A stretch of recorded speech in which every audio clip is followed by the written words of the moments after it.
Hello दोस्तों, नमस्ते। शुरू करते हैं हमारा आज का अध्याय। नए प्रश्न, नए विचार। अध्याय शुरू करने से पहले आप पिछले वीडियो का एक करेक्शन कर लें। पिछले वीडियो में जब फायान का जिक्र कर रहे थे तब मैंने गलती से चंद्रगुप्त मौर्य बोल दिया। और फायान जो आए थे गुप्त वंश के शासक चंद्रगुप्त द्वितीय के समय। तो वो गलती से मैंने मौर्य बोल दिया। वो मौर्य ना होकर गुप्त वंश के शासक थे चंद्रगुप्त द्वितीय। और फायान आए थे 399 ईस्वी से लेकर 414 ईस्वी के मध्य। ठीक है, अब हम देखते हैं हमारा आज का अध्याय। नए प्रश्न और नए विचार। हम देखेंगे कि लगभग 6ठी शताब्दी ईसा पूर्व, या यूँ कहें कि 600 ईसा पूर्व जो है धर्म के क्षेत्र में हमें नए नए प्रश्न और नए नए विचार देखने को मिलते हैं। हम देखेंगे कि बौद्ध धर्म और जैन धर्म, इन दोनों धर्मों के जो सिद्धांत हैं उनके बारे में हम थोड़ा सा विचार करेंगे। इन दोनों धर्मों का प्रचार प्रसार करने वाले या इनको फैलाने वाले व्यक्तित्व जो थे गौतम बुद्ध और महावीर स्वामी, उनके बारे में विचार करेंगे। और वैदिक धर्म के अंदर भी हम चर्चा करेंगे कि उपनिषदों की चर्चा करेंगे कि उपनिषदों में किस प्रकार से पहले के जो वैदिक साहित्य जो था उससे किस प्रकार से वो भिन्न थे, किस प्रकार के नए नए विचार उनमें रखे गए। तो शुरू करते हैं हम बुद्ध की कहानी, जिन्होंने बौद्ध धर्म की शुरुआत की थी। तो देखो, बौद्ध धर्म के संस्थापक सिद्धार्थ थे। उनका शुरुआती जो नाम था वो था सिद्धार्थ, जिन्हें गौतम के नाम से भी जाना जाता है। हम देखेंगे कि ये घटना जो है वो लगभग 2500 साल पहले की है, जब कपिलवस्तु के एक गांव में, लुम्बिनी गांव के अंदर 563 ईसा पूर्व के अंदर गौतम या सिद्धार्थ का जन्म हुआ था। और ये शाक्य गण से संबंधित थे। इनके पिताजी जो थे वो शाक्य गण के प्रधान थे। तो अपने आप में एक राज्य के नियंत्रण करने वाले या एक तरीके से एक राजा के राजकुमार थे। सभी प्रकार की सुख सुविधाएं इनको प्राप्त थी। लेकिन हम देखते हैं कि शुरुआत से ही, बचपन से ही इनका मन जो है वो अपने आप में व्याकुल रहता था। नए नए प्रश्न इनके मन में रहती थी, संशय रहते थे। ये एकांत में उन पर विचार करते रहते थे। तो उनके पिताजी को संशय हुआ कि कहीं ये जो है वो अपने राज्य को संभाल पाएगा या नहीं संभाल पाएगा। इनके बारे में बहुत सारे अलग अलग विद्वानों ने जो है, भविष्यवाणी करने वालों ने भी घोषणा की कि भाई या तो ये बहुत बड़ा सन्यासी बनेगा या ये बहुत बड़ा सम्राट बनेगा। तो जिस प्रकार के इनका व्यवहार था, उस व्यवहार को देखते हुए इनके पिताजी को चिंता होना एक स्वाभाविक सी बात थी। तो उसी चिंता के कारण उनके पिताजी ने इनको ज़्यादा सुख सुविधाएँ दी कि भाई उन सुख सुविधाओं के कारण, उस भोग विलासी जीवन के कारण ये उसमें इतने रम जाएं कि सन्यासी बनने का सोचे ही ना। इसी वजह से उनकी एक कम उम्र में ही, छोटी उम्र में ही उनकी शादी कर दी गई। लेकिन फिर भी हम देखते हैं कि उन चीज़ों का कोई भी प्रभाव नहीं पड़ा और उनकी जो सोचने, समझने या विचार करने की जो पहले की जो परिस्थितियाँ थी उसी प्रकार से वो सोचते रहे। और एक समय आया कि उन्होंने घर को छोड़ दिया। हम देखते हैं घर को छोड़ने से पहले जो घटनाएं घटित हुई उनमें इन 4 घटनाओं ने, एक बार उन्होंने एक वृद्ध व्यक्ति को देखा, फिर एक बीमार व्यक्ति को देखा और एक मरे हुए व्यक्ति को देखा। और उन्होंने देखा कि भाई ये तीनों व्यक्ति जो हैं वो अपने आप में क्या है, बहुत दुखी थे। और तीसरे व्यक्ति की मृत्यु के बाद में घर के अंदर अपने आप में क्या था, एक गमगीन माहौल था, उदासी फैली हुई थी, दुख फैला हुआ था चारों तरफ। तो उन्होंने ये महसूस किया कि भाई संसार जो है, सांसारिक जीवन जो है उसमें हर तरह का दुख ही दुख है।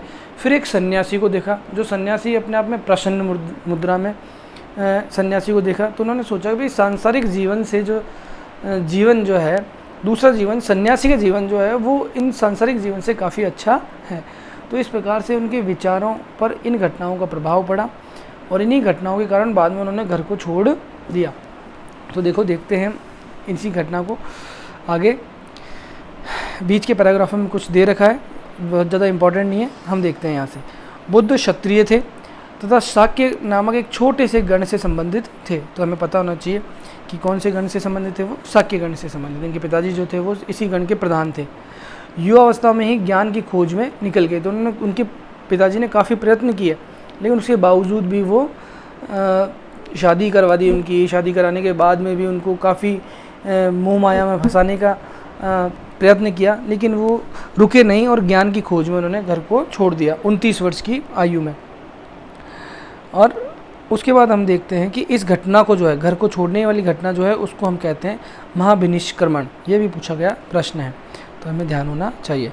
तो देखो, अनेक वर्षों तक वो इधर से उधर घूमते रहे और जो विद्वान लोग थे उनके साथ उन्होंने मिलकर चर्चाएं की, जिससे कि वो अपने प्रश्नों के उत्तर प्राप्त कर सकें। उन्हीं व्यक्तियों में से पहले व्यक्ति थे अपने वैशाली के अलारकालम, और दूसरे व्यक्ति थे रुद्रक रामपुत, जो थे राजगिरी के। इनके साथ भी उन्होंने कुछ समय बिताया, लेकिन इनके दिए हुए उत्तर से भी वो संतुष्ट नहीं हुए, और अंततः उन्होंने ये सोच लिया कि भाई ज्ञान प्राप्ति करनी है तो उनको स्वयं ही कोई ना कोई रास्ता ढूंढना पड़ेगा।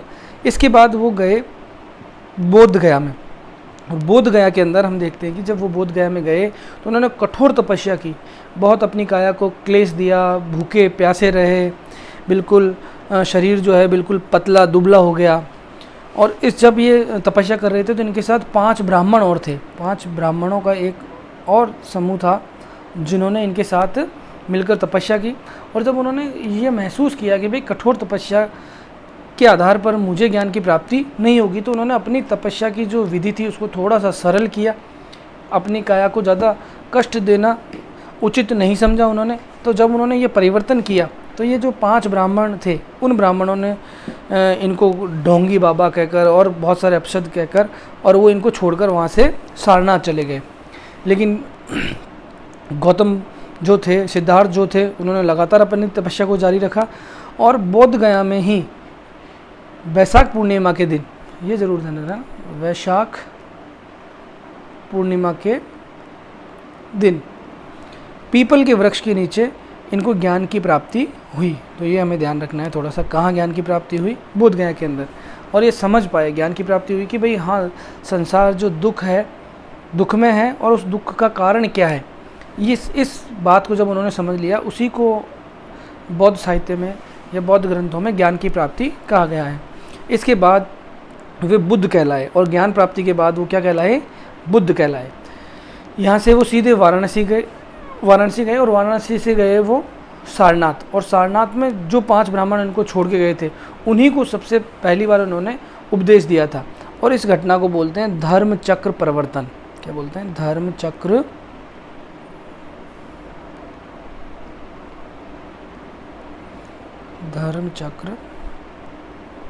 प्रवर्तन, है ना? प्रश्न पूछा हुआ है, ये अपने को पता होना चाहिए।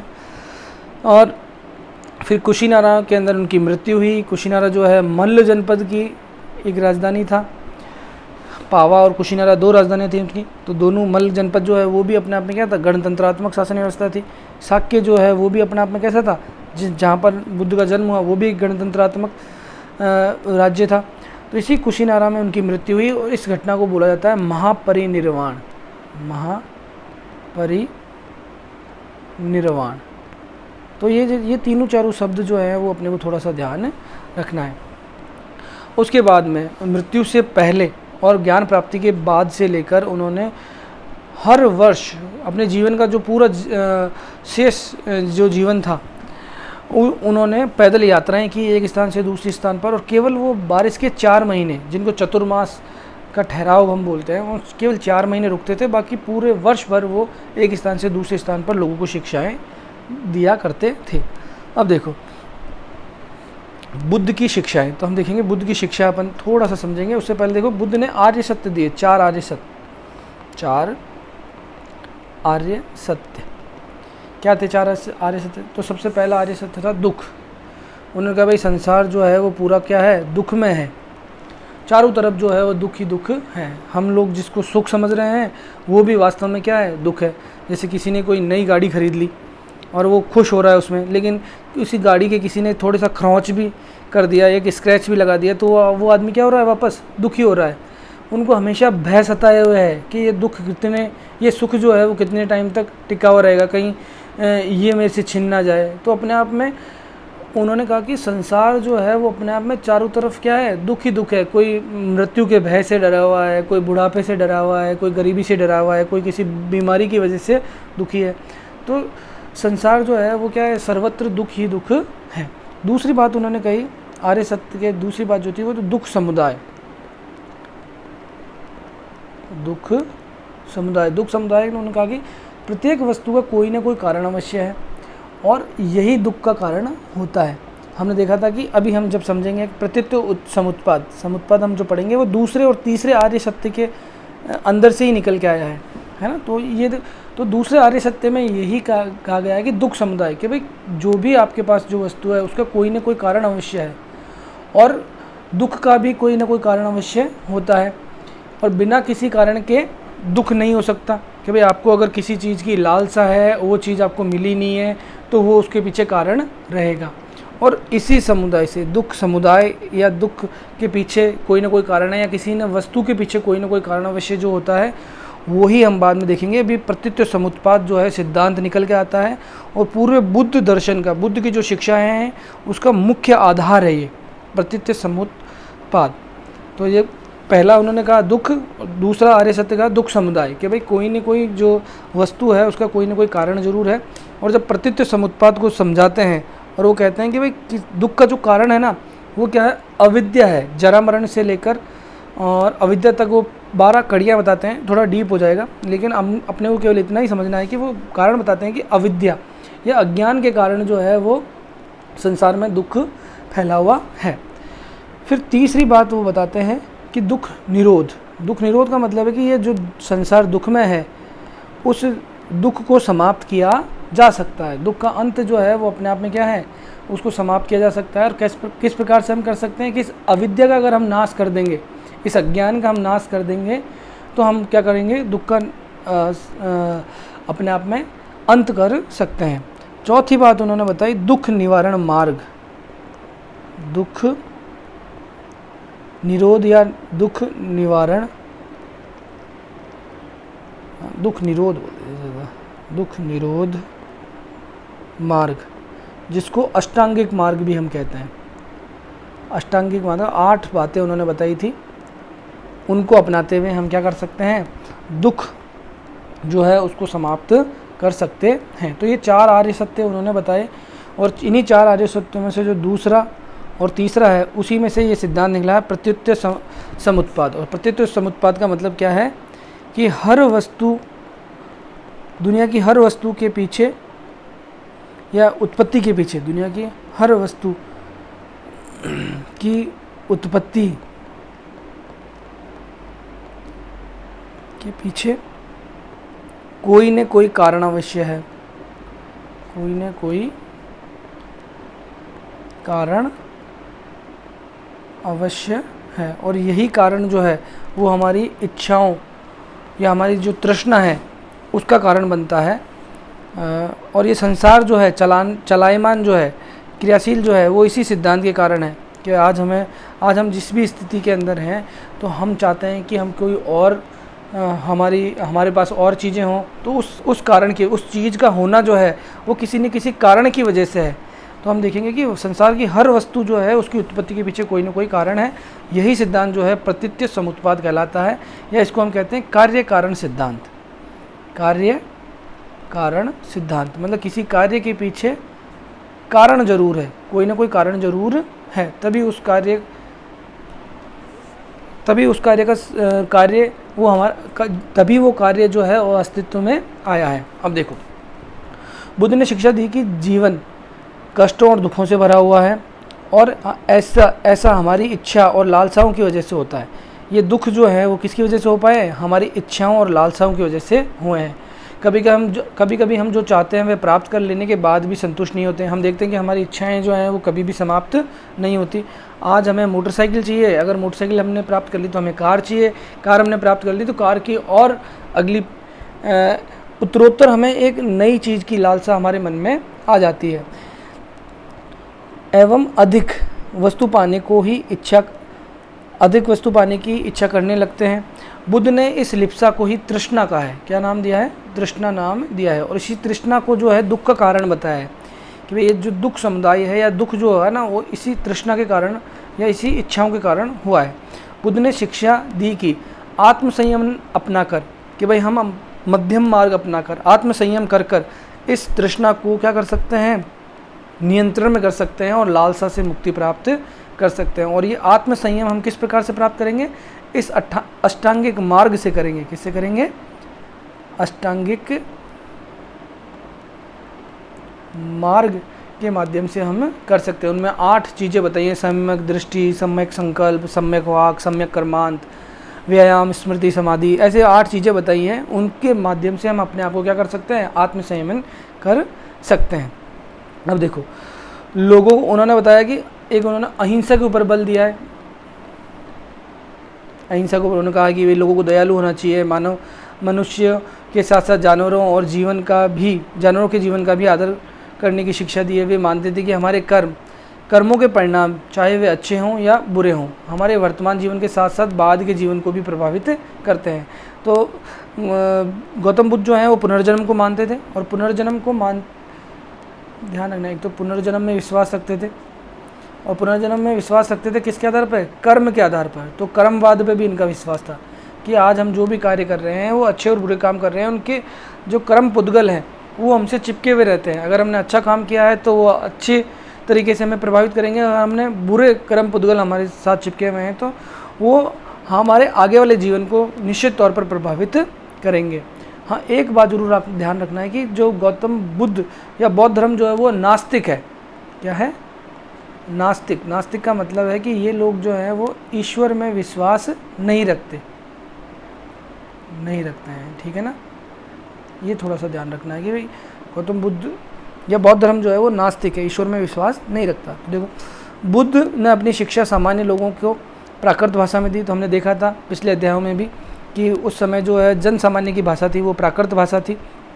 तो बुद्ध ने जितनी भी, और हम देखेंगे कि महावीर स्वामी जो हैं उन्होंने भी जो अपने जितने भी उपदेश दिए हैं वो प्राकृत भाषा में ही दिए हैं, जिससे कि ज़्यादा से ज़्यादा तक वो संदेश जा सके और वो उसको समझ सके।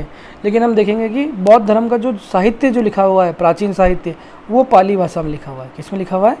पाली भाषा में। साहित्य, किताबें जो लिखी थी वो भी अपने आप में जनसामान्य की ही भाषा थी। अब देखते हैं, बुद्ध ने कहा कि लोग किसी शिक्षा को केवल इसलिए नहीं स्वीकार करें कि यह उनका उपदेश है, बल्कि इसलिए स्वीकार करें कि वो विवेक के आधार पर क्या है, व्यवहारिक है अपने आप में। कि आप खुद सोचें समझें कि जो बात बुद्ध ने उपदेशों में दी है या जो शिक्षा उन्होंने दी है, इसलिए न माने कि वो बुद्ध ने दी है, बल्कि इसलिए माने कि वास्तव में वो विवेक पर या तर्क वितर्क पर बिल्कुल खरी उतर रही है, बिल्कुल व्यवहारिक है। तो देखो, हम बहुत सारे ऐसे उदाहरण देखेंगे और देखेंगे कि किस प्रकार जो है गौतम बुद्ध ने लोगों को समझाया था। उसी का एक किस्सा है, किस्सा गौतमी की कहानी। तो किस्सा गौतमी एक महिला की कहानी जो आप लोगों ने भी शायद इससे पहले भी सुनी होगी और अभी भी अपन थोड़ी सी चर्चा करेंगे। एक महिला थी किस्सा गौतमी, और उसके पुत्र की मृत्यु हो गई थी, और वो पुत्र की मृत्यु से इतनी दुखी थी कि अपने बच्चे को गोद में लेकर इधर से उधर घूम रही थी, रो रही थी, बिलख रही थी और लोगों से प्रार्थना कर रही थी कि कोई न कोई व्यक्ति उसके पुत्र को जीवित कर दे। तो एक व्यक्ति ने उसको कहा कि भाई अगर तेरे पुत्र को अगर जीवित करवाना है तो तुम क्या करो, बुद्ध के पास चले जाओ, हो सकता है कि बुद्ध जो है वो तुम्हारे पुत्र को जीवित कर दे। तो वो बुद्ध के पास गई और बुद्ध ने जैसे ही देखा तो उसने कहा भाई मेरे पुत्र को जीवित कर दें आप। तो उन्होंने कहा कि चलो ठीक है, मैं आपके पुत्र को जीवित कर दूंगा, आप एक काम करो कि मुझे एक मुट्ठी सरसों के बीज लाकर दे दो। जैसे ही उन्होंने ये बोला तो किस्सा गौतमी जो महिला थी वो अपने आप में बहुत खुशी हो गई और वो फटाक से बीज लाने के लिए तैयार हो गई, जाने लगी। तभी गौतम बुद्ध ने उनको रोका और कहा कि भाई बीज ऐसे घर से मांग कर लाना जहाँ पर किसी की भी मृत्यु नहीं हुई हो, ऐसे घर से लाने हैं जहाँ पर किसी की भी मृत्यु नहीं हुई हो। तो किस्सा गौतमी जाती है, हर एक दरवाजे पर जाती है, फिर उससे अगले दरवाजे पर जाती है, लेकिन उसने ये पाया कि हर घर में किसी न किसी की मृत्यु हो रखी थी। किसी के पिता की मृत्यु हो रखी है, किसी के भाई की हो रखी है, किसी की बहन की हो रखी है, किसी घर में पति की मृत्यु, पत्नी की मृत्यु, बच्चे, चाचा चाची, दादा दादी, मतलब परिवार के किसी न किसी सदस्यों की मृत्यु वहाँ पर हो रखी थी। और जब वो वापस आई तो वो इस चीज़ को समझ चुकी थी कि भाई मृत्यु जो है वो अपने आप में क्या है, इस संसार का शाश्वत सत्य है और उसको हमें स्वीकार करना चाहिए। तो जब कुल मिला के उन्होंने इस माध्यम से उस महिला को, दुखी माँ को जो है वो शिक्षा देने का प्रयत्न किया कि भाई निश्चित तौर पर आपका पुत्र जो है वो आपके लिए क्या था, बहुत प्रिय था उससे आपका भावनात्मक लगाव था, लेकिन मृत्यु जो है वो अपने आप में शाश्वत सत्य है, उसे हमें स्वीकार करना चाहिए। तो देखिए ऊपर का पैराग्राफ हम थोड़ा सा देखते हैं वापस से। देखो सारनाथ का स्तूप, 3 चीज़ें हम थोड़ी सी समझते हैं यहाँ पर कि बौद्ध धर्म के अंदर हम 3 शब्द बार बार हमें सुनने को मिलेंगे, देखेंगे। पहला है स्तूप, दूसरा हम देखेंगे चैत्य, और तीसरा देखेंगे विहार। क्या होते हैं इनके बारे में थोड़ा सा समझ में आना चाहिए आपको। देखो स्तूप जो है वो क्या होते थे कि या तो महात्मा बुद्ध के द्वारा जो चीज़ें उन्होंने उपयोग में लिए, या उनके कोई भी हड्डियों के अवशेष, या जो बोधिसत्व हैं जिनको ज्ञान की प्राप्ति हो गई थी, बोधिसत्व।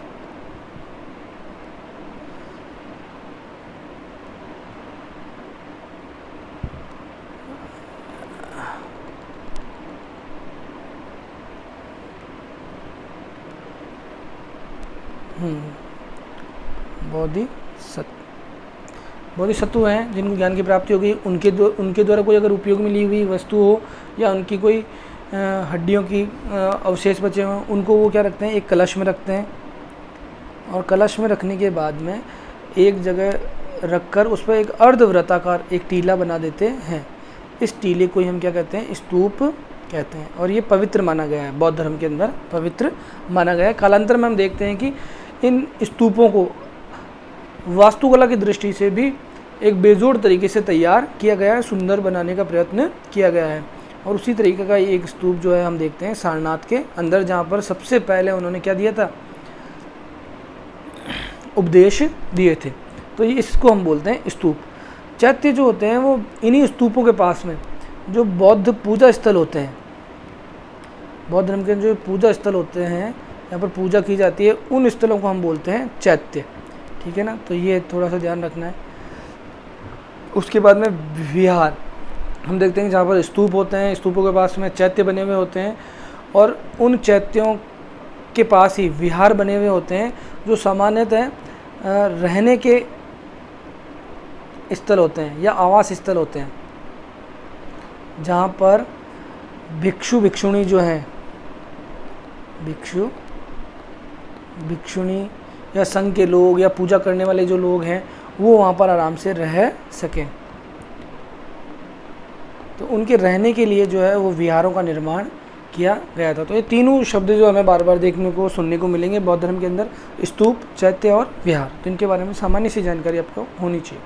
देखिए सारनाथ स्तूप, इस इमारत को स्तूप के नाम से जाना जाता है। यहीं पर बुद्ध ने अपना सर्वप्रथम उपदेश दिया था। हमने देख लिया है, सुन लिया है, समझ लिया है। इस घटना की स्मृति में यहाँ स्तूप का निर्माण किया गया था। अध्याय 12 में तुम इन स्तूपों के बारे में और अधिक पढ़ोगे। हम देखेंगे स्तूपों के अलग अलग भागों के बारे में पढ़ेंगे और उनकी वास्तुकला के बारे में थोड़ा सा पढ़ेंगे। ठीक है, अब हम देखते हैं आगे। अब हम जानकारी लेते हैं थोड़ी सी उपनिषद पर। देखो जिस समय बुद्ध उपदेश दे रहे थे, उसी समय या उससे थोड़ा सा पहले दूसरे अन्य चिंतक भी कठिन प्रश्नों का उत्तर ढूंढने का प्रयत्न कर रहे थे। उनमें से कुछ मृत्यु के बाद के जीवन के बारे में जानना चाहते थे, और जबकि अन्य यज्ञों की उपयोगिता के बारे में जानने के उत्सुक थे कि भाई मृत्यु के बाद का जीवन जो है वो किस प्रकार घटित होता है, क्या वास्तव में इसके बाद में कोई अस्तित्व रहता है जीवन का या नहीं। और दूसरे कुछ लोगों से ये जो हम यज्ञ करते हैं या कर्मकांड करते हैं, जो भी अनुष्ठान करते हैं, उनके पीछे या उनकी उपयोगिता क्या है, उनके पीछे के कारण क्या है, उनका उन्होंने जानने का प्रयत्न किया। इनमें से अधिकांश चिंतकों का यह मानना था कि इस विश्व में कुछ तो ऐसा है जो स्थायी है, जो मृत्यु के बाद भी बचा रहता है। उन्होंने इसका वर्णन आत्मा और ब्रह्म अथवा सार्वभौम आत्मा के रूप में किया। वे मानते हैं कि अंततः आत्मा और ब्रह्म एक ही हैं। तो हम देखेंगे उपनिषद के अंदर जो है अद्वैतवाद, अद्वैत का मतलब है कि अ का मतलब नहीं, द्वैत का मतलब दो, और वाद का मतलब विचारधारा, मतलब दो नहीं है। इसका मतलब अद्वैत का वाद का मतलब क्या है, दो नहीं है। कौन दो नहीं है? तो हम देखेंगे कि आत्मा और परमात्मा, आत्मा व परमात्मा। तो सामान्य तौर पे यही कह सकते थे कि आत्मा और परमात्मा एक ही है, लेकिन उसके लिए एक विशेष शब्द जो आता है अद्वैतवाद। अद्वैतवाद का मतलब है कि आत्मा और परमात्मा जो है, परमात्मा को हमने यहाँ पे नाम दिया है ब्रह्म या सार्वभौम आत्मा, और आत्मा जो है हर एक जीव, हर एक प्राणी के अंदर जो निवास करती है वो आत्मा। ऐसा कहा गया है इन उपनिषदों के अंदर जो है कि परमात्मा जो है या ब्रह्म जो है, सार्वभौम आत्मा जो है, उसी का एक अंश जो है वो आत्मा होती है, और मृत्यु के बाद जो है अपने कर्मों के आधार पर ये जन्म लेती हैं, और अंतिम जो उद्देश्य होता है प्रत्येक आत्मा का या प्रत्येक प्राणी का, वो यही होता है कि ये आत्मा जो है वो किस में विलीन हो जाए या किस में समा जाए, परमात्मा या सार्वभौमिक सत्ता में समा जाए। तो हम देखेंगे कि उपनिषदों के अंदर जो है एक अलग दार्शनिक पक्ष हमें देखने को मिलता है, वो है अद्वैतवाद। आत्मा और परमात्मा में ये कोई भी विभेद नहीं मानते हैं। देखिए अब ऐसे कई विचारों का संकलन उपनिषदों में हुआ है। उपनिषद उत्तर वैदिक ग्रंथों का हिस्सा है। हमने देखा था, पढ़ा भी था कि उत्तर वैदिक काल के जो ग्रंथ थे जिसमें 3 वेद थे, उनके बाद में ब्राह्मण ग्रंथ, आरण्यक ग्रंथ, और उसके बाद में उपनिषद थे।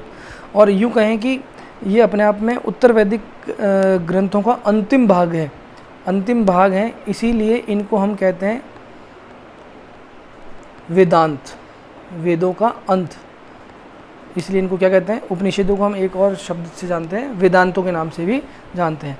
अब देखो उपनिषद शब्द का अर्थ क्या है। उप का मतलब होता है समीप। उपनिषद का मतलब होता है कि गुरु के समीप बैठना। ये प्रश्न भी बहुत बार पूछा हुआ है कि उपनिषद का शाब्दिक अर्थ क्या है। तो उपनिषद का मतलब है कि गुरु के समीप बैठना, और जो रहस्यात्मक ज्ञान या खोज उन्होंने की है, रहस्यात्मक प्रश्नों के जो उत्तर उन्होंने ढूंढे हैं, उनको वो गुरु के समीप बैठकर उनसे प्राप्त करते थे, उस ज्ञान को वो उनसे सीखते थे उपनिषदों के माध्यम से। तो ज़्यादातर जो उपनिषद ग्रंथ हैं उनमें अध्यापकों और विद्यार्थियों के बीच में जो वार्तालाप है उसी का संकलन किया गया है। प्राय ये विचार सामान्य वार्तालाप के रूप में प्रस्तुत किए गए हैं। इन चर्चाओं में भाग लेने वाले अधिकांश पुरुष ब्राह्मण और राजा होते थे। हमने देखा कि उपनिषदों के अंदर जो हमें दार्शनिक पक्ष देखने को मिलता है, उसकी उस ज्ञान को रचने में राजाओं ने, क्षत्रियों ने, एक तरह राजा जो थे किस वर्ण के थे, क्षत्रिय वर्ण के थे, और इन क्षत्रिय वर्ण के लोगों का योगदान भी बहुत रहा है। कभी कभी गार्गी जैसी स्त्री विचारकों का उल्लेख भी हमें मिलता है, तो ये हमें ध्यान रखना है। गार्गी जो है उन्होंने क्या किया, उपनिषदों की रचना में अपना योगदान दिया है। विद्वता के लिए प्रसिद्ध गार्गी दरबारों में होने वाले वाद विवाद में भाग लिया करती थी, और अपनी विद्वता के कारण ही दरबारों में जो वाद विवाद होता था, जो बहस होती थी, जो दार्शनिक पक्षों के प्रश्नों के जवाबों के ऊपर जो बहस होती थी, अपने ज्ञान के आधार पर जो बहस होती थी, उसके अंदर गार्गी को बुलाया जाता था। और गार्गी जो है इन दरबारों में होने वाले जो वाद विवाद हैं उनके लिए प्रसिद्ध थी। निर्धन व्यक्ति इस तरह के वाद विवाद में बहुत ही कम भाग लिया करते थे। इस तरह का एक प्रसिद्ध अपवाद सत्यकाम जाबाल, इसको अंडरलाइन करो आप, यहाँ से भी प्रश्न बनता है। सत्यकाम जाबाल जो है उसके बारे में हम देखेंगे कि हमने देखा कि निर्धन व्यक्ति जो है या निम्न कुल के व्यक्ति जो हैं वो अपने आप में ऐसे वाद विवादों के अंदर भाग नहीं लिया करते थे, लेकिन ये अपने आप में एक अपवाद है सत्यकाम जाबाल का। देखिए सत्यकाम जाबाल उसकी दासी माँ के नाम पर, सत्यकाम जाबाल का नाम उसकी दासी माँ के नाम पर पड़ा। सत्यकाम के मन में सत्य जानने की तीव्र जिज्ञासा उत्पन्न हुई। गौतम नामक एक ब्राह्मण ने अपने विद्यार्थी के रूप में उनको स्वीकार किया। वह अपने समय के सर्वाधिक प्रसिद्ध विचारकों में से एक बन गए। उपनिषदों के कई विचारों का विकास बाद के प्रसिद्ध विचारक शंकराचार्य के द्वारा किया गया, जिनके बारे में हम कक्षा 7 में पढ़ेंगे। तो सत्यकाल जाबाल को थोड़ा सा अंडरलाइन करना है कि इन्होंने भी उपनिषदों में अपने विचार दिए हैं, और ये अपने आप में अपवाद स्वरूप हैं, क्योंकि सामान्यतः हम देखते हैं कि निर्धन और जो निम्न कुल के व्यक्ति होते हैं उन लोगों को ऐसे वाद विवादों के अंदर हिस्सा नहीं लेने दिया जाता था। लेकिन सत्यकाम जाबाल ने अपनी जिज्ञासा के आधार पर, अपने सत्य को जानने की जो तीव्र जिज्ञासा थी उनके मन में, उसके आधार पर उन्होंने उन गौतम ऋषि ने उनको अपना शिष्य बनाया, और बाद में उन्होंने अपने विचारों से उस समय के प्रसिद्ध जो और विचारक थे उनको प्रभावित किया। और हम देखेंगे शंकराचार्य के बारे में पढ़ेंगे। शंकराचार्य ने भी इस जो अद्वैतवाद है उस अद्वैतवाद को और अच्छे से समझाया है। अद्वैतवाद की आत्मा और परमात्मा जो एक ही है, हम जो हैं उसी विश्व आत्मा या परमात्मा का एक हिस्सा हैं। इस अद्वैतवाद को और अच्छी तरीके से समझाया है।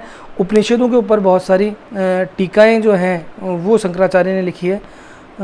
ऐसा माना जाता है कि वैसे उपनिषदों की संख्या 108 है, लेकिन शंकराचार्य ने केवल मूल रूप से 10 ही उपनिषद माने हैं। तो देखिए ऊपर एक पैराग्राफ अपन देख लेते हैं। देखिए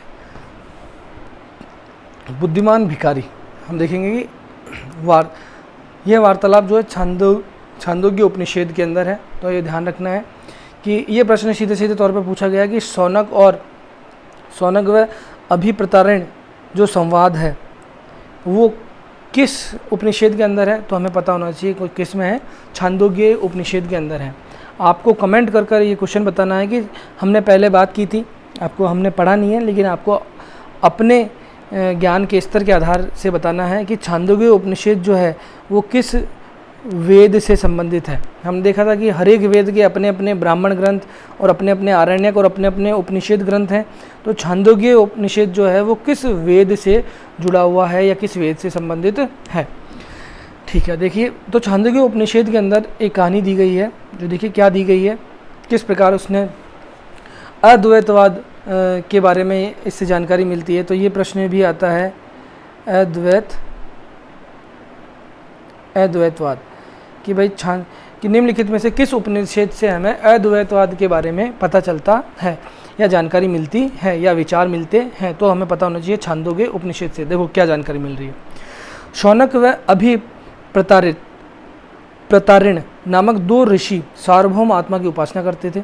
सार्वभौम मतलब ब्रह्म की उपासना करते थे। वो ये मानते थे कि भाई सारी सृष्टि का मालिक एक है और हमारी जो आत्मा है, हमारा भी अंतिम उद्देश्य क्या है, उसी आत्मा में विलीन होना। एक बार जो ही वे भोजन करने के लिए बैठे, एक भिखारी आया और भोजन मांगने लगा। शौनक ने कहा, हम तुम्हें भोजन नहीं दे सकते। भिखारी ने पूछा, विद्वजन आप किसकी उपासना करते हैं? अभिप्रतारिण ने उत्तर दिया, सार्वभौम आत्मा या ब्रह्म की हम उपासना करते हैं। ओहो, इसका मतलब आप ये जानते हैं कि ये सार्वभौम आत्मा जो है संपूर्ण विश्व में विद्वान है। ऋषि ने कहा, हाँ हाँ हम ये जानते हैं। भिखारी ने फिर से पूछा, अगर ये सार्वभौम आत्मा संपूर्ण विश्व में विद्वान है तो यह मेरे अंदर भी विद्वान है। मैं कौन हूँ? मैं भी इसी विश्व का एक भाग हूँ। तुम सत्य बोलते हो युवा ब्राह्मण, इसलिए हे ऋषियों मुझे भोजन नहीं देकर आप उस सार्वभौम आत्मा को भोजन देने से मना कर रहे हैं। और भिखारी की बात की सच्चाई जानकर ऋषियों ने उसे भोजन दे दिया। तो अद्वैतवाद जो है आत्मा और परमात्मा या सार्वभौम आत्मा की जो बात जो है वो हमें छांदोग्य उपनिषद में देखने को मिलती है। तो ये प्रश्न यहाँ से बनता है, आपको पता होना चाहिए। अब हम देखते हैं नीचे व्याकरणविद पाणिनि। हम देखते हैं कि लगभग 4वीं शताब्दी ईसा पूर्व, है ना, 4वीं शताब्दी ईसा पूर्व जो है पाणिनि ने एक व्याकरण ग्रंथ की रचना की थी जिसका नाम था अष्टाध्याय।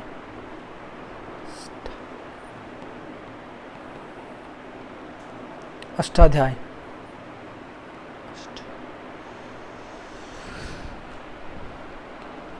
देखिए, इस युग में कुछ अन्य विद्वान भी खोज कर रहे थे। उन्हीं प्रसिद्ध विद्वानों में एक थे पाणिनि, और उन्होंने की थी संस्कृत भाषा की व्याकरण की रचना, जिसकी रचना का नाम क्या था? अष्टाध्याय।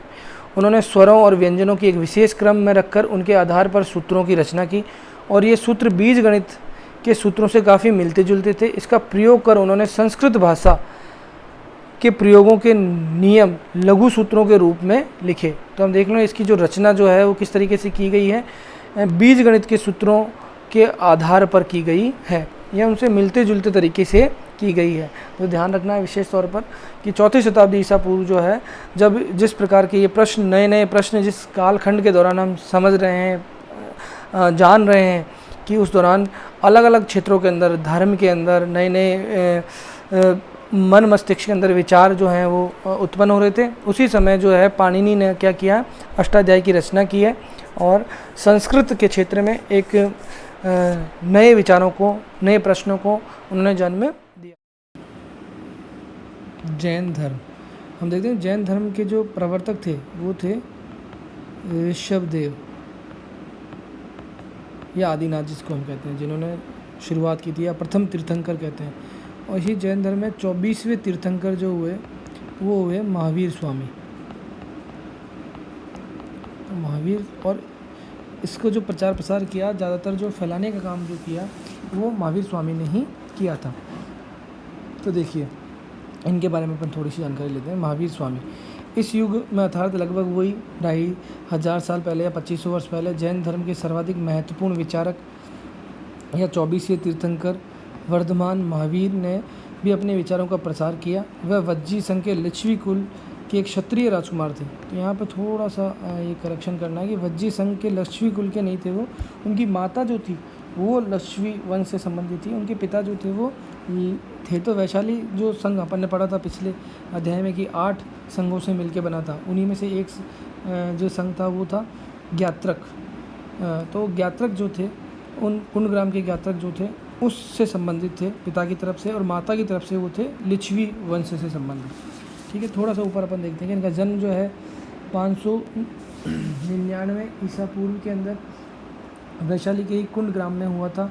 इनके पिता जो है वो ज्ञात्रक संघ के प्रधान थे। जैसे शाक्य कुल के प्रधान जो थे, संघ के प्रधान जो थे वो थे गौतम बुद्ध के पिता, उसी प्रकार जो है महावीर स्वामी के पिता जो है वो ज्ञात्रक संघ के प्रधान थे। माता जो है वैशाली के लिच्छवी जो सबसे शक्तिशाली था, वज्जी संघ के सबसे शक्तिशाली गण था, उनके उस वंश से जुड़ी हुई थी। तो देखिए इस संघ के विषय में तुमने अध्याय 6 में पढ़ा, हमने लिच्छवी वज्जी संघ के बारे में पढ़ा ही था। 30 वर्ष की आयु में उन्होंने घर को छोड़ दिया और जंगल में रहने लगे। 12 वर्ष तक कठोर और कठिन और एकाकी जीवन व्यतीत किया। इसके बाद उन्हें ज्ञान की प्राप्ति हुई। तो ये 12 वर्षों तक जो जीवन उन्हें कठोर तपस्या जो की उसका जो वर्णन है वो हमें मिलता है आचारांग सूत्र में, आचारांग सूत्र में, और बड़े रोचक तरीके से मिलता है। जो कि उन्होंने 12 वर्षों तक जो तपस्या की, किस प्रकार से इनका जो शरीर है वो उसके ऊपर जो पक्षियों ने अपना घर बना लिया और रेंगते रहते थे। तो एक रोचक तरीके से वर्णन जो है इनकी 12 वर्षों की जो तपस्या है उसका वर्णन मिलता है हमें इसे आचारांग सूत्र में। और ज्ञान की प्राप्ति जब उन्हें हो गई तो एक तो ये ध्यान रखना हमें कि जैन धर्म में ज्ञान की प्राप्ति को कहा गया है कैवल्य, और ज्ञान की जब प्राप्ति हो गई तो महावीर स्वामी को कहा गया केवलीन। ठीक है, तो उनको केवलीन कहा गया जो ज्ञान की प्राप्ति के बाद। अब देखिए उनकी शिक्षा सरल थी। सत्य जानने की इच्छा रखने वाला प्रत्येक स्त्री पुरुष उनको अपना घर छोड़ देना चाहिए और उन्हें अहिंसा के नियमों का कड़ाई से पालन करना चाहिए। हमने देखो जब बौद्ध धर्म पढ़ा था तब भी हमने बात की थी कि बौद्ध धर्म के जो 5 सिद्धांत थे उनमें उनका भी अहिंसा था, लेकिन अहिंसा का पराकाष्ठा तक जो पालन करने का जो सिद्धांत था वो जैन धर्म में ज़्यादा गहराई के साथ, ज़्यादा प्रतिबद्धता के साथ अपनाया गया था। अर्थात किसी भी जीव को न तो कष्ट देना चाहिए और न ही उसकी हत्या करनी चाहिए। महावीर का कहना था सभी जीव जीना चाहते हैं और सभी के लिए जीवन प्रिय है। महावीर ने अपनी शिक्षा प्राकृत में दी, ये हमें ध्यान रखना है कि दोनों ने ये भी अपनी क्या दी, जन भाषा थी, और गौतम बुद्ध ने भी प्राकृत में दी, लेकिन उन्होंने कहा वहाँ पे पाली भाषा का भी उपयोग किया था। यही कारण है कि साधारण जन भी उनके तथा उनके अनुयायियों की शिक्षा को समझ सके, क्योंकि प्राकृत जो है वो उस समय की क्या थी, जन सामान्य की भाषा थी, जन सामान्य की भाषा। देश के अलग अलग हिस्सों में प्राकृत अलग अलग रूप में प्रचलित थी। ठीक है, तो मगध में जो बोली जाती थी प्राकृत उसको बोलते थे मागधी। यही कहा गया यहाँ पर, मगध में बोली जाने वाली जो प्राकृत भाषा है उसको क्या बोलते थे, मागधी। अब देखिए जैन नाम से जाने गए महावीर के अनुयायियों को भोजन के लिए भिक्षा मांगकर सादा जीवन बिताना होता था। उन्हें पूरी तरह ईमानदार होना पड़ता था। तो देखो महावीर स्वामी ने कुल मिला के 5 मुख्य तौर पे शिक्षाएं दी हैं। एक तो सत्य, अस्तेय, अपरिग्रह, ब्रह्मचर्य और अहिंसा, ऊपर आ गया था। ये 5 बातें उन्होंने कही। एक तो सत्य बोलना, हमेशा किसी भी कैसी भी परिस्थिति हो जाए आपको झूठ नहीं बोलना। अस्तेय का मतलब है चोरी नहीं करना। ठीक है, चोरी न करना। अपरिग्रह का मतलब है कि संग्रहण न करना। हम देखते हैं कि पहले महावीर स्वामी ने जब कठोर तपस्या की थी तो उसके बाद में उन्होंने अपने कपड़े भी त्याग दिए थे, और कपड़े त्यागना जो है वो इसी का एक हिस्सा था, अपरिग्रह का। अपरिग्रह का मतलब कि वो अगर आपने तन पे कपड़ा लगा रखा है तो ये मानते थे कि आप संग्रहण कर रहे हो, इकट्ठा कर रहे हो। तो अपरिग्रह, ब्रह्मचर्य का पालन करना उनकी 5 सिद्धांतों में सीखता था। अहिंसा, अहिंसा को उन्होंने बहुत गहराई से और बहुत प्रतिबद्धता के साथ उन्होंने अपने सिद्धांतों में रखा था। तो देखिए, चोरी न करना उन्हें सख्त हिदायत दी थी। उन्हें ब्रह्मचर्य का पालन करना होता था। पुरुषों को वस्त्रों सहित सब कुछ त्याग देना पड़ता था। क्यों? और ये किस सिद्धांत से संबंधित था? अपरिग्रह से संबंधित था। इसलिए कि अगर कोई भी चीज़ का आप धारण कर रहे हो, इसका मतलब आप क्या कर रहे हो? संग्रहण कर रहे हो, जो उनके सिद्धांत के विपरीत था।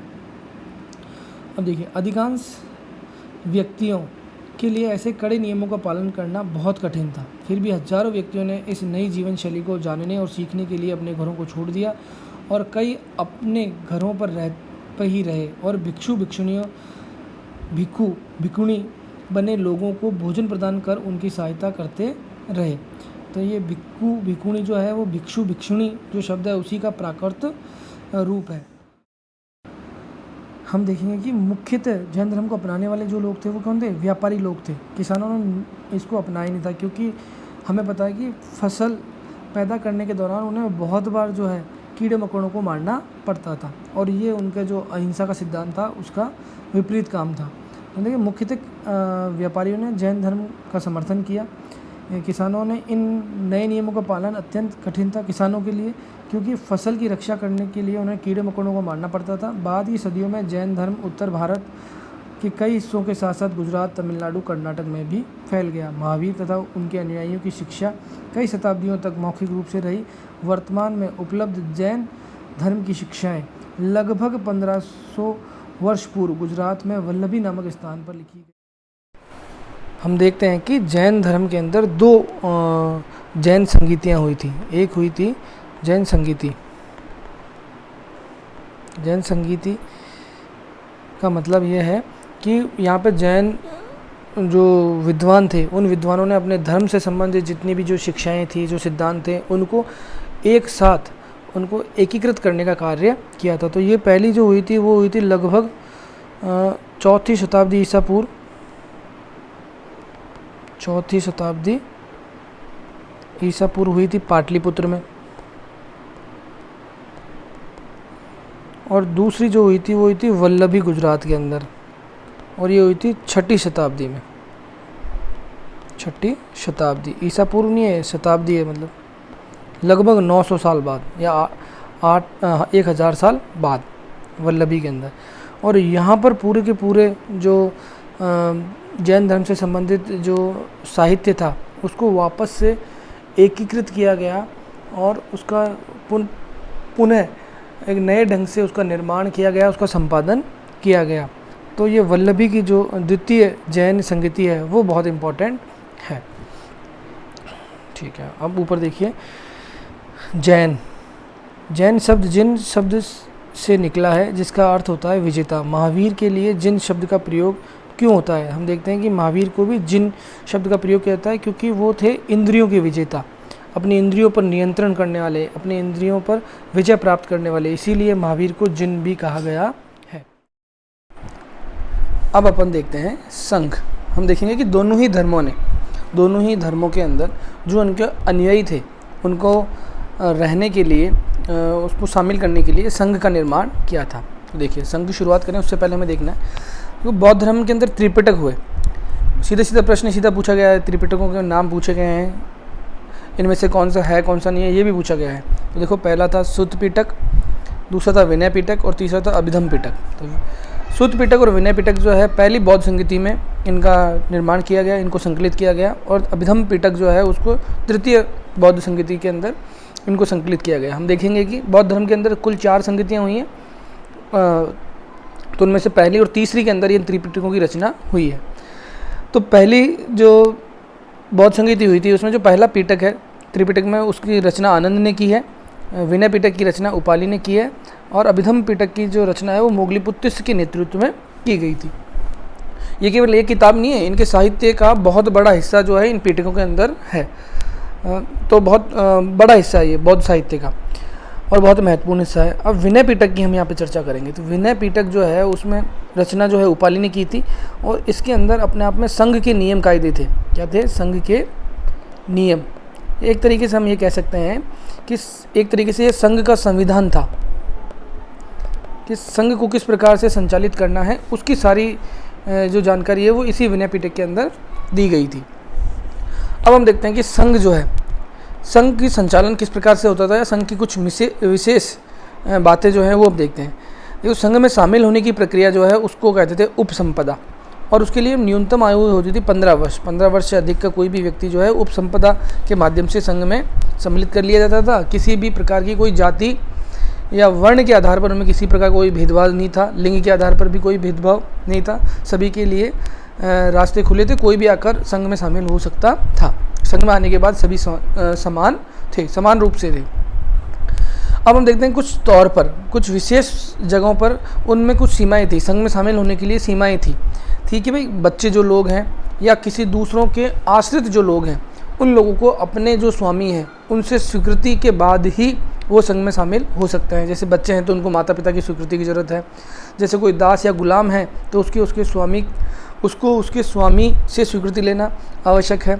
या कोई कर्जदार है तो जिससे भी उसने कर्ज लिया है उससे उसको अनुमति लेना आवश्यक है। हम देखेंगे कि संघ की जो कार्य प्रणाली थी वो पूरी तरीके से गणतंत्रात्मक प्रणाली पर वो कार्य करता था। हम देखते थे कि भाई उसमें नियमित बैठकें होती थी, उन बैठकों के लिए नियमित स्थान सभागार होते थे और गणतंत्रात्मक विधियों का पूरी तरीके से पालन किया जाता था। तो उनमें से कुछ जो विशेष शब्द हैं उनका अपन थोड़ा सा ध्यान रखेंगे यहाँ पर कि नति जो था वो प्रस्ताव, वो कि अगर जो भी बैठक होती थी उसमें किसी भी बात पर प्रस्ताव जो रखा जाता था उसे बोलते थे नति।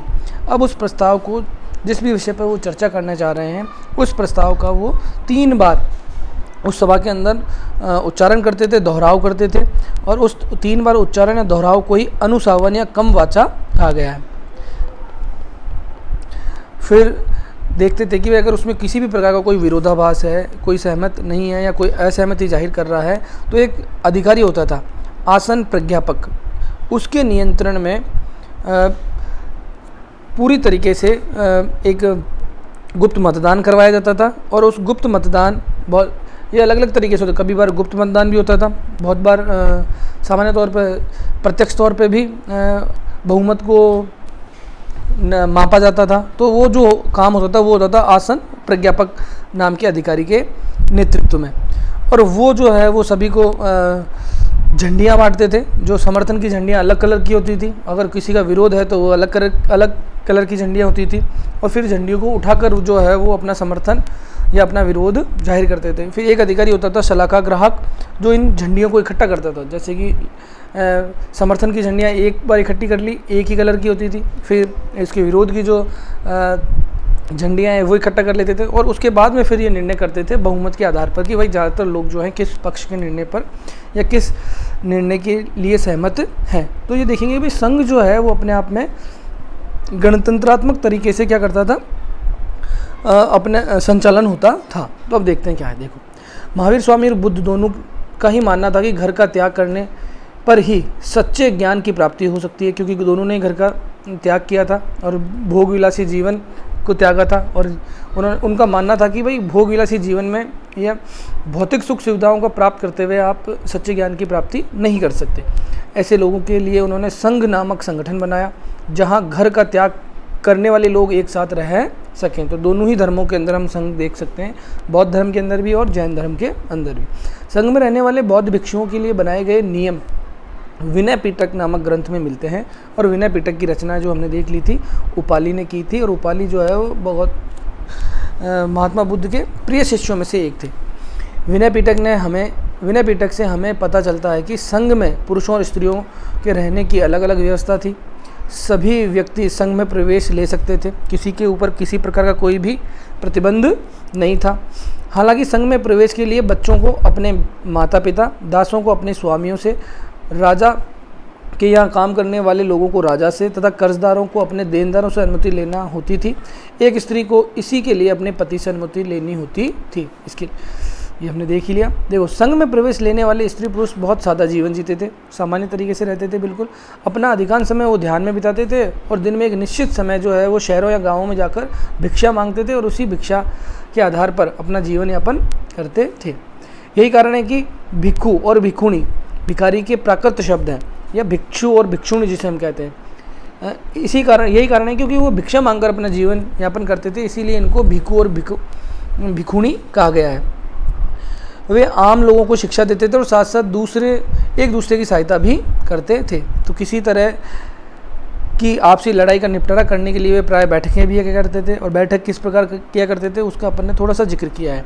संघ में प्रवेश लेने वालों में ब्राह्मण, क्षत्रिय, व्यापारी, मजदूर, नाई, उपाली जो था वो अपने आप में नाई जाति का था, ये देख सकते हैं। गणिकाएँ, दास शामिल थे। इनमें से कई लोगों ने बुद्ध की शिक्षाओं के विषय में लिखा है, कुछ लोगों ने संघ में अपने जीवन के विषय में सुंदर कविताओं की रचना की है। तो इस प्रकार से हम देखा कि संघ जो है वो किस प्रकार से कार्य करता था। किसी जाति के आधार पर या किसी वर्ण के आधार पर अपनी संघ की सदस्यता में उन्होंने किसी प्रकार का कोई भी प्रतिबंध नहीं लगा रखा था। अब देखो नीचे देखते हैं। विहार के बारे में हमने देख लिया था पहले ही। निवास स्थल थे अपने आप में, या आश्रय स्थल थे। निवास स्थल बौद्ध भिक्षुणी या विहार भी जो है वो दोनों में मिलते हैं हमें जैन और बौद्ध के अंदर। जो भिक्षु भिक्षुणी थे उनके रहने के लिए एक नियमित स्थान जो था, क्योंकि शुरुआत में जब संघ का निर्माण हुआ, संघ बना था, तो उस समय लोग यायावर जीवन ज़्यादा जिया। उन्होंने एक जगह से दूसरे स्थान पर घूमते थे, वहीं उपदेश देते थे, कुछ समय के लिए ठहरते थे। लेकिन धीरे धीरे वर्षा काल जो था, वर्षा काल में उनको एक जगह ठहरना होता था। तो वर्षा काल में चतुर्मास जो थे उनमें जब वो रुकते थे तो धीरे धीरे उन्होंने एक स्थायी निवास स्थलों का निर्माण किया, जिन्हें ही हमने बाद में विहार नाम दिया। ठीक है ना। और विहारों का निर्माण जो है उनके बहुत सारे अनुयायियों ने, धनवान व्यक्तियों ने किया है। बहुत सारे राजाओं ने भी इन महावीर स्वामी और गौतम बुद्ध को अपने यहाँ पर आमंत्रित किया है और उनको विहार जो है एक तरीके से उपहार में दिया। तो देखो, जैन और बौद्ध भिक्षु पूरे साल एक स्थान से दूसरे स्थान पर घूमते हुए उपदेश दिया करते थे। केवल वर्षा ऋतु में जब यात्रा करना कठिन हो जाता था तो वे एक स्थान पर ही निवास करते थे। ऐसे समय में अपने अनुयायियों द्वारा उद्यानों में बनाए गए अस्थायी निवासों में अथवा पहाड़ी क्षेत्रों में प्राकृतिक गुफाओं में रहते थे। जैसे जैसे समय बीतता गया, भिक्षु भिक्षुणियों ने स्वयं उनके समर्थकों ने अधिक स्थायी शरणास्थलों की आवश्यकता का अनुभव किया। तब कई शरणास्थल बनाए गए जिन्हें हम विहार कहते हैं। आरंभिक विहार जो है लकड़ी के बनाए गए, बाद में हम देखते हैं वास्तुकला की दृष्टि से भी विहार का जो निर्माण है वो अपने आप में शानदार रहा है। एक अलग कलात्मक रूप उनको देने का प्रयत्न किया है। इनके निर्माण में ईंटों का प्रयोग भी हुआ है। पश्चिम भारत में विशेषकर कुछ विहार पहाड़ी को खोद कर बनाए गए थे। हम देखेंगे महाराष्ट्र के अंदर, और ये जो कार्ले का विहार जो है, कार्ले की गुफा जो है, यहाँ से चैत्य और विहार दोनों के ही प्रमाण हमें मिले हैं। तो वो हम देख सकते हैं कि पहाड़ी को खोद कर बनाया गया है। देखो, पहाड़ी को काट कर बनाई गई एक गुफा, ये कार्ले वर्तमान में महाराष्ट्र पुणे के अंदर है स्थित एक गुफा है। भिक्षु भिक्षुणी इन शरण स्थलों में रहकर ध्यान किया करते थे, और ये थे सातवाहन वंश से संबंधित। सातवाहन जो शासक थे उन शासकों ने इनका निर्माण करवाया था। ठीक है, अब देखते हैं आगे। एक बौद्ध ग्रंथ, अच्छा नीचे इसको पूरा करते हैं पहले। प्राय किसी भी धनी व्यापारी, राजा और भूस्वामी द्वारा दान में दी गई भूमि पर विहार का निर्माण होता था, ये हमने देख ही लिया। स्थानीय लोग जो क्या हैं वो भिक्षु भिक्षुणियों को उनकी आवश्यकताओं को पूरा करवाते थे और बदले में भिक्षु भिक्षुणियों से शिक्षा प्राप्त करते थे। तो स्थानीय व्यक्ति जो है वो भिक्षु भिक्षुणियों को भोजन, वस्त्र, दवाइयाँ लेकर आते थे, जिसके बदले में भिक्षु भिक्षुणी लोग जो है उनको शिक्षा देते थे। आगे आने वाली शताब्दियों में बौद्ध धर्म उपमहाद्वीप के विभिन्न हिस्सों में फैला और बाहरी क्षेत्रों में फैल गया। हम देखते हैं कि भारत से बाहर भी बौद्ध धर्म जो है वो फैला, मध्य एशिया के अंदर बहुत बड़े स्तर पर फैला। फिर हम देखते हैं कि दक्षिण और पूर्वी एशिया के अंदर भी बहुत बड़े स्तर पर फैला, और आज भी उन देशों के अंदर बौद्ध धर्म प्रचलन में है। अब एक बौद्ध ग्रंथ से ये ज्ञात होता है, जिस तरह महासागरों में मिलने पर नदियों की अलग अलग पहचान समाप्त हो जाती है, ठीक उसी तरह बुद्ध के अनुयायी जब भिक्षुओं की श्रेणी में प्रवेश करते हैं तो वे अपना वर्ण, श्रेणी और परिवार को त्याग देते हैं। तो एक प्रकार से एक समानता है, सबको समानता के आधार पर यह संघ का निर्माण हुआ था और वो जाति व्यवस्था या वर्ण व्यवस्था को बिल्कुल भी नहीं मानते थे। जाति व्यवस्था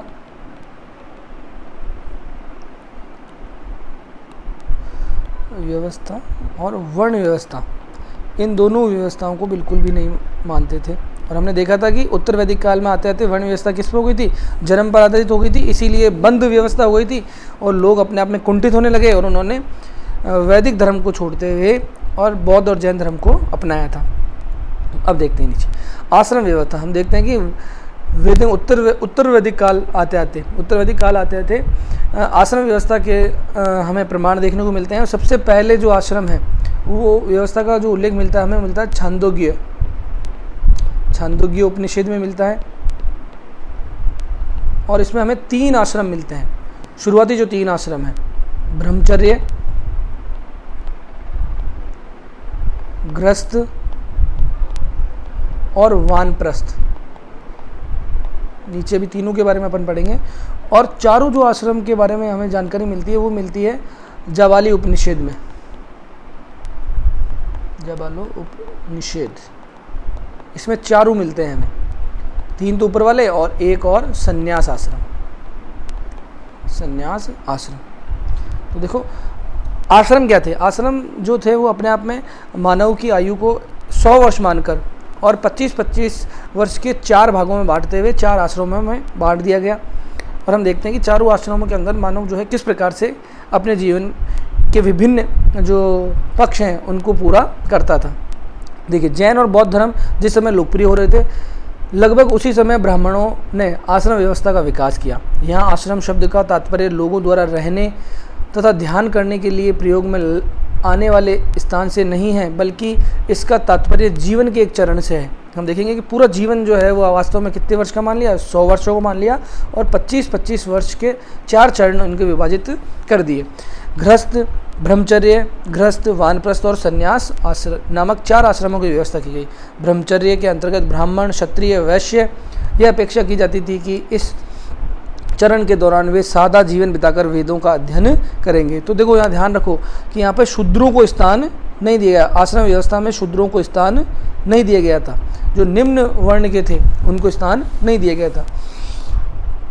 गृहस्थ आश्रम के अंतर्गत उन्हें विवाह कर एक गृहस्थ के रूप में रहना होता था। वानप्रस्थ के अंतर्गत उन्हें जंगल में रहकर साधना करनी होती थी और अंततः उन्हें सब कुछ त्याग कर सन्यासी बन जाना होता था। अंतिम जो था संन्यास आश्रम, उसके दौरान आश्रम व्यवस्था ने लोगों को अपने जीवन का कुछ हिस्सा ध्यान में लगाने पर बल दिया था। जैसा कि हमने संघ के अंदर देखा था कि संघ के अंदर जो शामिल होने वाले थे उनका एक जीवन का एक हिस्सा जो है वो किस पे लगाते थे, ध्यान पर लगाते थे। प्राय स्त्रियों को वेद पढ़ने की अनुमति नहीं थी। ये हमने उत्तर वैदिक काल का जब पढ़ा था उस समय हमने पढ़ लिया था।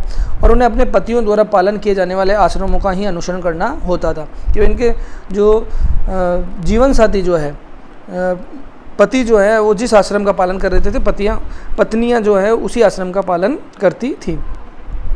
तो अब हम देखते हैं नीचे हमने देखा था अन्यत्र, और अन्यत्र में हम पढ़ेंगे ईरान से संबंधित कुछ बात। तो देखो ईरान को हम ढूंढेंगे अगली बार। कोशिश करूँगा कि मैं विश्व इतिहास का जो नक्शा है वो भी यहाँ पर आपको दिखा सकूँ। तो देखिए जरथुस्त्र एक ईरानी पैगंबर थे। हम देखेंगे कि भाई ईरान पर रहने वाले जो लोग थे वो और वैदिक सभ्यता को मानने वाले जो लोग थे, कहीं ना कहीं उनकी जो संस्कृति थी वो आपस में बहुत नज़दीक थी। हम देखते हैं कि उनके जो रीति रिवाज थे, उन्होंने जिस प्रकार की भाषा का इस्तेमाल किया, जिस प्रकार के और दूसरी चीज़ों का इस्तेमाल किया, वो बहुत कुछ वैदिक संस्कृति को मानने वाले लोगों से मिलती है। देखिए उनकी शिक्षाओं का संकलन जैन अवेस्ता नामक ग्रंथ में, तो ये अंडरलाइन कर लेना कि जरथुस्त्र का जो ग्रंथ लिखा है या उनकी शिक्षाओं का जो संकलन है वो किस ग्रंथ में है, तो जैन अवेस्ता नामक ग्रंथ के अंदर है। तो जैन अवेस्ता की भाषा तथा इसमें वर्णित रीति रिवाज वेदों की भाषा रीति रिवाज से काफ़ी मिलती जुलती है। तो ऐसा माना जाता है कि भाई इस संस्कृति को मानने वाले लोग जो हैं, या ईरान के अंदर उस समय जो रहने वाले जो लोग थे, वो कहीं न कहीं आर्य संस्कृति के बिल्कुल नज़दीक थे। जरथुस्त्र की मूल शिक्षाओं का सूत्र है सद्विचार, सद्वचन, सद्कार्य, और कुछ इसी प्रकार की शिक्षाएं हमें वेद के अंदर भी मिलती है। हे ईश्वर, बल, सत्य प्रधानता एवं सद्विचार प्रदान कीजिए, जिनके जरिए हम शांति बना सकें। 1000 से अधिक वर्षों तक जरथुस्त्रवाद ईरान का प्रमुख धर्म रहा, और हम देखते हैं कि ये जरथुस्त्रवाद ही जो है बाद में पारसी जो हैं, हमारे पारसी धर्म को मानने वाले जो लोग हैं, उससे संबंधित है। बाद में कुछ जरथुस्त्रवादी ईरान से आकर गुजरात, महाराष्ट्र के तटीय नगरों में बस गए, वहाँ से आए और इन तटीय क्षेत्रों पर बस गए, और आज भी यहाँ पर इस धर्म को मानने वाले लोग हैं। वे लोग ही आज के पारसियों के पूर्वज हैं। तो कुल मिलाकर जो पारसी धर्म को मानने वाले जो लोग हैं, उनके जो पैगंबर हैं वो जरथुस्त्र थे, और वो ईरान के अंदर उनका कार्य क्षेत्र रहा था, और उन्होंने जिस ग्रंथ में या उनकी शिक्षाओं को जिस ग्रंथ में संकलित किया गया उसका नाम था जैन अवेस्ता। तो ये मुख्य बातें आप सभी को ध्यान रखनी है। धन्यवाद दोस्तों।